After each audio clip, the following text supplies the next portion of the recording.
인사합시다. 하나님은 우리보다 크십니다. 네, 하나님은 우리보다 크십니다. 아멘. 네. 불교 경전에 보면 그 맹인모삼이라는 우화가 있습니다. 이 우화는 우리가 흔히 알고 있는 장님 코끼리 만지기라는 그 이야기를 말하는데요. 인도의 어떤 왕이 6명의 이 장님들에게 코끼리를 만져보게 했습니다. 그리고 나서 이 코끼리에 대해서 설명을 하게 한 건데요. 그런데 우리가 알다시피 어떠한 일이 일어나죠? 6명의 장님들이 다 다르게 코끼리에 대해서 설명을 했습니다. 한 코끼리, 같은 코끼리를 만졌음에도 불구하고 다 다르게 설명을 한 거죠. 여러분, 왜 이런 일이 일어났죠? 6명이 다 각기 코끼리의 다른 부위를 만진 거예요.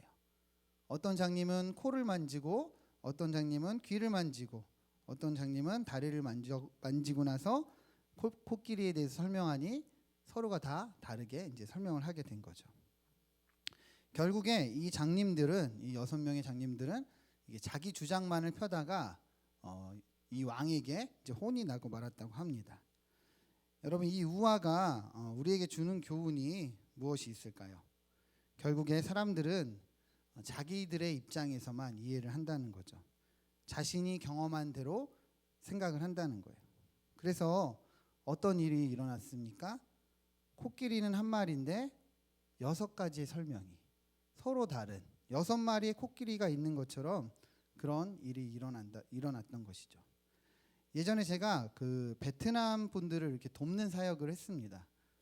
한국어도 가르쳐주고 이렇게 수련회를 하면 제가 가서 도와주고, 또 어려운 일이 생기면 출입국 사무소 같은 데도 가서 도와주고 이런 일을 했었는데요. 그런데 어느 날 이렇게 권사님 정도 돼 보이시는 어떤 다른 봉사분이 제가 이렇게 열심히 돕고 있는데 저한테 오셔서 이런 말을 하신 적이 있어요. 어쩜 이렇게 한국말을 잘하냐고. 이게 저에게 다가오시더니 너무 놀라면서 이렇게 한국말을 잘하냐고 이렇게 시작하는 거예요. 그러면서 한국에 오신 지 얼마나 되셨어요? 이렇게 저한테 물어보셨어요. 저는 처음에 이게 무슨 말인가 이렇게 제가 이렇게 생각을 했는데, 이제 무슨 말이야 이게? 그분이 저를 베트남 사람으로 이렇게 착각하신 거죠. 그러니 어때요? 제가 쓰는 한국말도 엄청 잘하게 들린 거고, 결국에 얼마나 됐는가 여기까지 이제 궁금하기까지 한 거죠. 여러분, 제가 이 말씀을 드린 것은 뭐 베트남 사람처럼 보인 것이 이렇게 기분이 나빴다 이렇게 말씀드린 것이 아니라, 저는 여전히 지금 베트남 분들하고도 친하게 이제 연락을 하는데, 사람들이 이렇게 자신의 생각 안에서만 바라본다는 거죠. 자신이 경험한 대로, 자신이 생각한 대로 이렇게 바라본다는. 그래서 어떤 일이 일어나냐면 이렇게 잘못 이해하고 또 잘못 오해하기도 한다는 거죠. 제가 이렇게 종종 청소년부에서 이제 저희 딸 얘기를 하는데요. 저희 딸이 2살 때 저하고 아내하고 이렇게 아이스크림을 먹은 적이 있어요. 저희 딸이 아이스크림을 엄청 좋아하는데요. 근데 이게 샀는데 이게 양이 너무 많은 거예요. 그래서 아내하고 저하고 어떻게 했냐면 이렇게 한 번씩 먹으면서 이제 크게 먹었어요. 제가 먹을 때 이렇게 크게 먹고, 저희 딸 아내가 먹을 때 크게 먹고, 저희 딸이 먹을 때는 이렇게 조금 주고 이렇게 했었어요. 근데 갑자기 저희 딸이 막 우는 거예요. 막 으악 이렇게 우는 거예요. 사람들이 막 다 쳐다볼 정도로 막 울었어요. 그래서 제가 이제 깜짝 놀라서, 야, 너 왜 우냐? 너 아이스크림까지 내가 사줬는데 왜 우냐? 그랬더니 저희 딸이 씩씩거리면서 저하고 저희 아내를 보면서 이렇게 얘기를 했습니다. 너희들이 다 먹었잖아. 그러니까 저하고 저희 아내하고 아이스크림을 다 먹었다고 생각을 한 거예요. 그때 제가 그런 생각을 했습니다. 애나 어른이나 다 똑같구나. 자기 입장에서만 생각을 하는구나. 내가 바라보는 것은 결국에 자기의 생각 안에서만 바라보는구나, 그런 생각을 했습니다. 그래서 제가 이제 얘가 이제 나중에 어떻게 나한테 또 얘기를 할까 이제 좀 두려운 마음이 들었는데요. 사랑하는 성도 여러분, 우리가 이렇게 몇 가지 이야기를 나눴는데요. 이 이야기들이 우리에게 무엇을 말해줍니까? 결국에 사람들은 자신 안에서만 생각을 못 한다는 거예요. 생각을 한다는 거죠. 그래서 우리한테는 무엇이 필요해요? 더 넓은 시각이 필요하다는 거죠. 오늘 말씀은 우리가 잘 알고 있는 본문이에요. 금식에 대해서 예수님과 어떤 사람들이 이렇게 논쟁을 한 건데요. 이 말씀은 사실 여러 가지 그 안에 메시지가 있어요. 첫째로 예수님께서 자신의 공생애를 이렇게 잔치로 비유한 것이나 22절부터 보면은 세술은 쇠부대에 담아야 된다 이렇게 말씀하시면서 유대교가 이제 새로이 이제 기독교로 대체된 것을 알려준 본문이기도 합니다. 근데 오늘 우리가 좀 나누고자 하는 것은 이러한 메시지보다 좀 다른 시각이에요. 어떤 시각이냐면 예수님을 찾아온 사람들의 시각입니다. 왜 이 사람들이 예수님을 찾아왔는가? 왜 찾아오기까지 했는가? 이러한 부분을 나누고자 합니다. 왜냐하면은 우리에게도 이런 부분이 많이 있기 때문이에요. 같이 본문을 보면 좋겠는데요. 18절 말씀을 같이 한번 읽겠습니다. 요한의 제자들과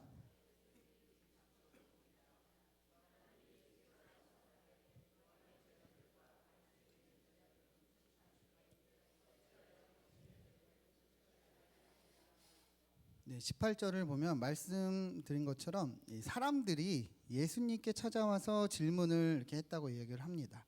질문의 내용이 어쩌냐면 요한의 제자들과 바리새인의 제자들은 금식하는데 어찌 예수님의 제자들은 금식하지 않으십니까? 이렇게 질문하는 거였어요. 보통 이스라엘 백성들은 1년에 한 번씩 금식을 했었다고 합니다. 구약이 규정한 대로 대속죄일에 매년 이렇게 금식을 했었는데요. 포로 시대, 바벨론의 포로 시대 이후에 금식을 하는 것이 이스라엘 백성들에게는 이제 신앙을 나타내는 척도나 어떤 경건함을 드러내는 그런 기준이 되었다고 합니다. 그래서 우리가 잘 아는 것처럼 바리새인 같은 사람들은 이제 금식을 자주 하게 된 거죠. 그래서 학자들에 따르면 바리새인들은 이제 매주 월요일이랑 목요일에는 꼭 2차례 금식을 했었다고 합니다. 그렇게 봤을 때 이제 오늘 이 18절의 이 말씀은 그런 금식을 해야 되는 날 중에 이제 하나였다고 볼 수가 있는 거죠. 그래서 바리새인의 제자들도 금식을 했고 요한의 제자들도 이제 금식을 했다고 이렇게 볼 수가 있습니다. 그런데 이제 문제가 발생한 거죠. 어떤 문제가 발생했죠? 이들은 금식을 했는데 누가 안 했어요? 예수님의 제자들. 예수님의 제자들은 금식을 안 했어요. 바리새인의 제자도 하고 요한의 제자. 여기서 요한은 이제 세례 요한을 얘기하는 건데요. 다 금식을 하는데 예수님의 제자들은 이제 금식을 하지 않은 거예요. 마치 이렇게 이해하면 좀 더 맞을 수도 있을 것 같아요. 성도님들은 다 금식을 하는데 저는 이제 금식을 안 하는 거죠. 그러면 여러분 어떻게 하겠어요? 이해할 수 있을까요? 이해 못하죠. 목사는 금식을 안 하고 성도는 금식을 한다. 그럼 여러분들 가만히 있겠습니까? 가만히 안 있겠죠. 네. 이 사람들도 그랬다는 거예요. 도저히 이해가 안 되는 거죠. 왜요? 자신들이 볼 때는 이것을 받아들일 수가 없는 거예요. 그러니까 지금 예수님께 찾아와서 질문을 하는 거예요. 사실 이렇게 말이 좋아 질문이라고 얘기하지만 실제적으로 볼 때, 상황으로 볼 때는 예수님께 이렇게 따졌다고 보는 것이 이렇게 맞을 겁니다. 그러면 이제 이 부분을 우리가 조금 더 깊이 생각하면 좋을 것 같아요. 그러면 왜 이 사람들이 예수님께 찾아온 이 사람들이 예수님을 이해하지 못했을까? 왜 예수님께 이렇게까지 찾아오기까지 했을까? 결국 이 사람들은 자신의 생각 그 틀 안에서만 예수님을 바라봤기 때문이죠. 그 경험 안에서만 예수님을 이해하려고 했기 때문에 이해를 못한 거예요. 여러분 이들의 생각이 뭐예요? 유대인의 생각이 뭐예요? 이 사람들의 경험이 뭐예요? 결국에 율법입니다. 율법. 그 율법이라는 틀 안에서 바라보는 거예요. 여러분 율법이 뭐죠? 결국에 행함이에요. 행하는 거. 무언가를 지켜야만 하는 거. 이것이 율법이에요. 그 틀 안에서 바라보면 예수님을 이해할 수 있을까요? 예수님이 제자들이 금식하지 않는 것을 이해할 수가 있을까요? 이해할 수가 없죠. 결국엔 뭐예요? 이들에게 있어서는 자신의 생각이 예수님보다 더 큰 거죠. 이들에게 있어서는 자신의 경험이 예수님보다 더 앞서 있는 거예요. 사랑하는 성도 여러분, 말씀을 준비하면서 이 모습이 참 저의 모습과 비슷하다, 우리의 모습과 비슷하다, 그런 생각을 했어요. 우리도 우리의 생각 안에서만 예수님을 바라볼 때가 많이 있다는 거죠. 우리가 가진 틀 안에서, 우리가 가진 그 경험 안에서만 예수님을 이해하려고 할 때가 많이 있는 거죠. 그러니 어떤 일이 일어나죠? 참지를 못하는 거예요. 예수님이 왜 그렇게 하시는지 도무지 답답한 거죠. 예수님의 뜻을 기다리지를 못하고 마치 예수님께 따지러 간 저 유대인들과 같이 우리도 하나님 앞에서 그렇게 안절부절 못하는 거죠. 그러니 어떤 말들을 합니까? 기도해도 소용없다. 교회 다녀도 뭐 잘 되는 것이 없더라. 예수님을 믿지만 별로 행복하지 않다. 자신의 생각이 앞서서 말해버리는 거죠. 예수님의 계획을 기다리지 못하는 거예요. 우리 19절 20절 우리 다시 한번 같이 읽겠습니다. 시작. 예수께서 그들에게 이르시되 손님들이 신랑과 함께 있을 때 금식할 수 있느냐? 신랑과 함께 있을 동안에는 금식할 수 없느니라. 그러나 신랑을 그날에는 금식할 것이니라. 19절 20절을 보면은 그들의 질문에 예수님이 대답을 하신 거예요. 왜 예수님이 금식하지 않으셨는가? 왜 안 하셨나요?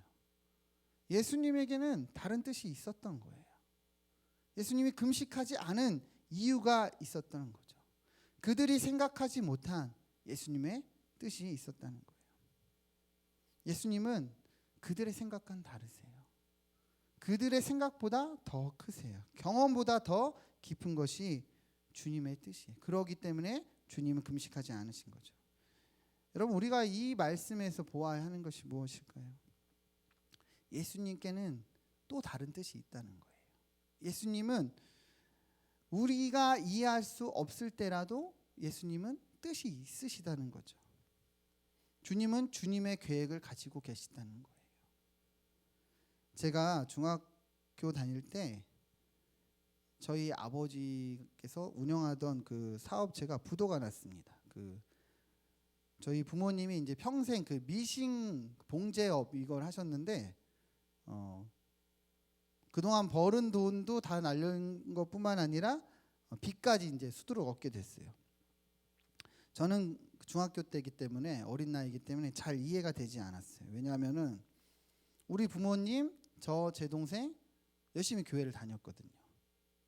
신앙생활을 열심히 했어요. 그런데 왜 하나님은 우리 가정에 이렇게 어려움을 주실까, 그런 생각을 했어요. 다른 것도 아니고 평생 벌은 돈인데 그거를 부도를 맞고 빚까지 지게 됐으니까 제가 도무지 이해가 안 됐어요. 같은 교회를 다니는데 어떤 장로님 가정은 너무 잘 되는 거예요. 어떤 권사님 가정은 너무 잘 되는 거예요. 근데 왜 우리 집만 이럴까? 도저히 이해할 수가 없었어요. 하나님 믿는 것이 너무 힘들었고 하나님을 도저히 제가 감당이 안 됐습니다. 저는 그때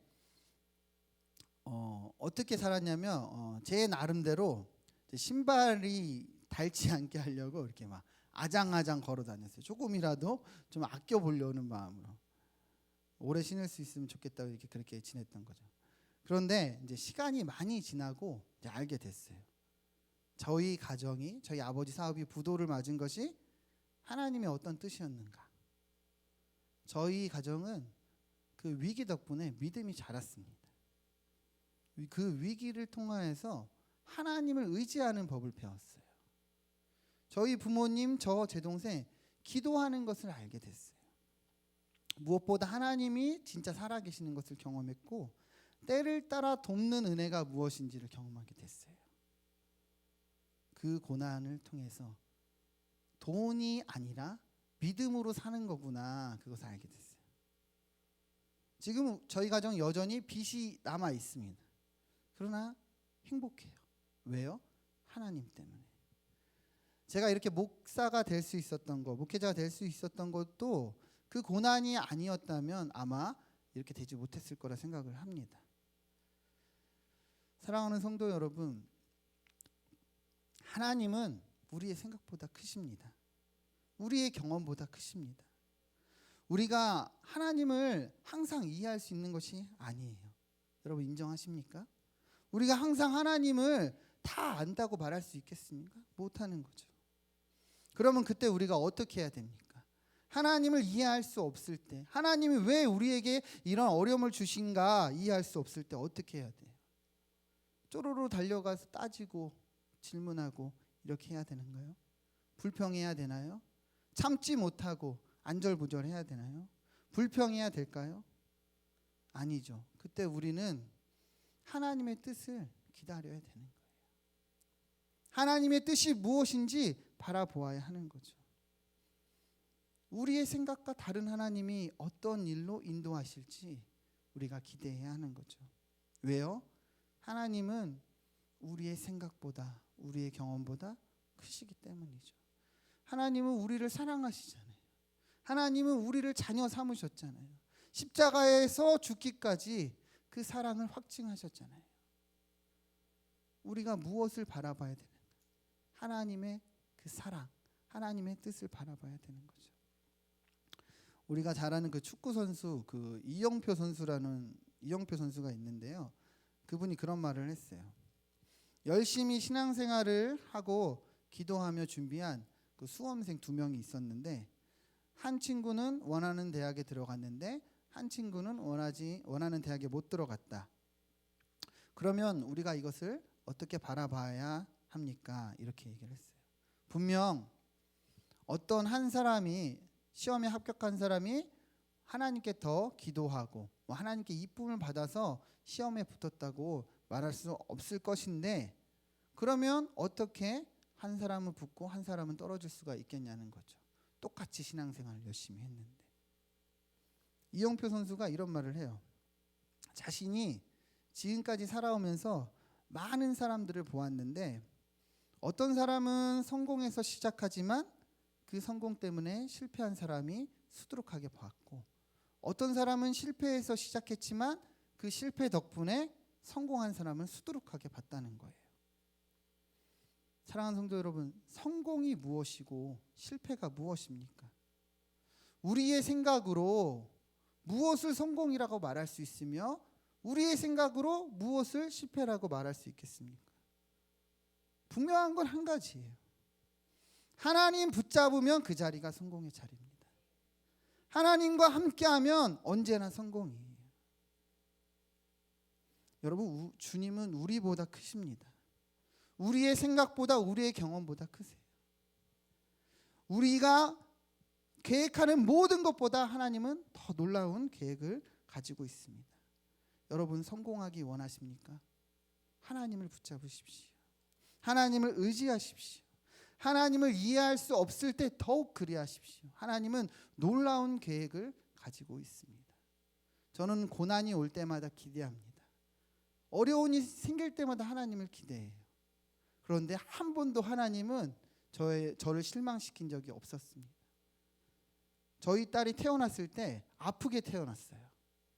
태어났는데 손이 기형이었어요. 그래서 제가 너무 마음이 아팠어요. 정말 그것을 경험해 본 분들은 알겠지만, 근데 저는 단 한 번도 하나님의 뜻을 의심한 적이 없어요. 하나님을 원망한 적이 없어요. 왠지 아세요? 하나님은 한 번도 저에게 실망시킨 적이 없었기 때문이에요. 오히려 기대했습니다. 그랬더니 어떠한 일이 일어났냐면, 하나님이 더 놀라운 은혜를 저희 가정에 주셨어요. 손도 회복시켜 주셨지만 하나님의 마음을 주셨어요. 하나님의 아들을 죽이신 게 어떤 의미인지 조금 알게 됐어요. 내 딸이 요만큼 아픈데 저는 막 미어지겠더라고요. 여러분, 이해할 수 없을 때 하나님을 기대해야 됩니다.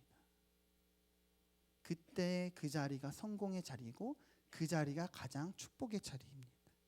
여러분, 이 시간 우리 같이 기도합시다. 이 시간 기도할 때 우리가 이렇게 기도하면 좋겠어요. 내 생각보다 더 크신 하나님을 보는 이 시간 되게 해달라고, 내 경험보다 더 크신 하나님의 뜻을 구하는 이 시간 되게 해달라고, 하나님께서 나의 상황을 놀라운 일로 변화시키고